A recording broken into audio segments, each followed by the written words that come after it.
Good morning students, class 9th। आज का विषय है कविता चंद्रग्रहण से लौटती बेर, जिसके कवि केदारनाथ अग्रवाल। कविता का ये 10वां व आखिरी पद्यांश। सुन पड़ता है मीठा मीठा स्वर, मीठा मीठा रस टपकाता सुग्गे का स्वर। टेंटे टेंटे सुन पड़ता है वनस्थली का हृदय चीरता, उठता गिरता सारस का स्वर। टिरटो मन होता है उड़ जाऊं मैं, पर फैलाए सारस के संग जहाँ जुगल जोड़ी रहती है। अरे खेत में सच्ची प्रेम कहानी सुन लूँ चुप्पे चुप्पे। प्रस्तुत पद्यांश हमारी पाठ्य पुस्तक हिंदी में संकलित चंद्रग्रहण से लौटती बेर नामक कविता से लिया गया है, जिसके कवि केदारनाथ अग्रवाल जी हैं। कवि ने इस पद्यांश में ग्राम्य प्रकृति का बहुत ही मनोहारी चित्रण किया है। पिछले पद्यांश में हमने पढ़ा था कि वे चित्रकूट पर की पहाड़ियों के बारे में, जहाँ कम सुंदरता थी, क्योंकि यहाँ पर कांटेदार कुरूप झाड़ियाँ रीवा के पेड़ उगे हुए थे। लेकिन इसमें यहाँ पर प्रकृति का बहुत ही सुंदर चित्रण किया गया है। पक्षियों के बारे में, पक्षी जो है प्रकृति के कितने प्रेमी होते हैं, उनके बारे में वर्णन किया गया है कि सुन पड़ता है, उसको सुनाई पड़ता है कि मीठा मीठा रस टपकाता। यानी कवि कहता है कि मीठा मीठा रस टपकाता हुआ एक सुग्गे का स्वर, सुग्गे मतलब होता है तोते का जो स्वर है, टेंटे सुनाई पड़ता है। अचानक ही उसके कानों में एक मीठा मीठा रस टपकाता हुआ तोते का स्वर सुनाई पड़ता है, जो वनस्थली हृदय का चीरता है।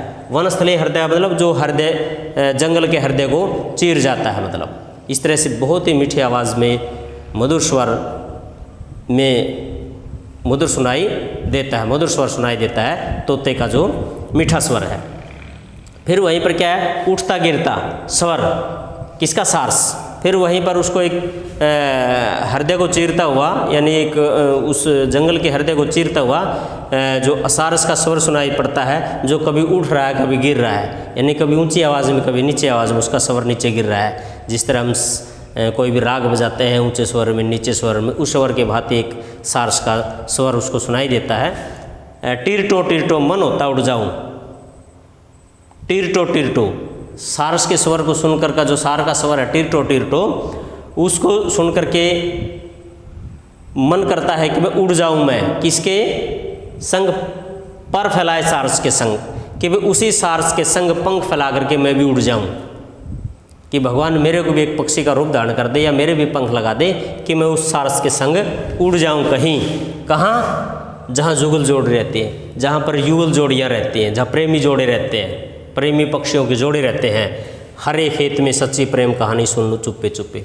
और मैं भी इस हरे खेत के अंदर उनकी प्रेम कहानियाँ, उन प्रेमी पक्षियों के जो जोड़े हैं उनकी प्रेम कहानियाँ चुपके चुपके सुन लूँ, क्योंकि उनकी जो प्रेम में बिल्कुल ही निस्वार्थ निश्चल प्रेम छिपा होता है, कि उनके निश्चल प्रेम कहानी उनकी सुनूं। क्योंकि पक्षियों के अंदर जो होता है बिल्कुल निश्चल प्रेम भाव बना रहता है, तो इसी उसका करता है कि मैं भी इन पक्षियों के संग, इस सारस के संग पंख फैला करके उन प्रेमी पक्षी जोड़ों के पास पहुंच करके उनके प्रेम को निहारूं, देखूं कि भी उनके अंदर कितना निस्वार्थ भाव, निश्चल भाव छिपा है। यानी उनकी प्रेम कहानियाँ सुनूं चुपके चुपके। कवि ने इसके अंदर से मीठा मीठा टेंटे टेंटे टिरटो आदि पुनरुक्ति प्रकाश अलंकार का प्रयोग किया गया है। सच्ची प्रेम कहानी सुन लूँ चुप्पे चुप्पे, ये भी पुनरुक्ति प्रकाश है। जहाँ जुगल जोड़ी रहती है ये अनुप्रास अलंकार है, और मानवीय जो प्रेमी जोड़े हैं, युगल जोड़े हैं, ये मानवीयकरण अलंकार गया। तो इसके अंदर से पुनरुक्ति प्रकाश, अनुप्रास अलंकार और मानवीयकरण अलंकार का प्रयोग किया गया है।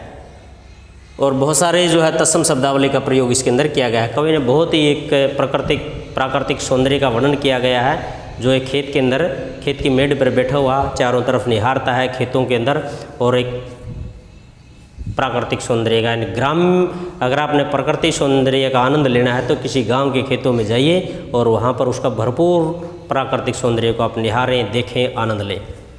आशा है आपको ये पद्यांश समझ में आया होगा। फिर भी अगर किसी प्रकार की कोई समस्या है तो ज़रूर बताएं, आपकी समस्या समाधान कर दिया जाएगा। धन्यवाद।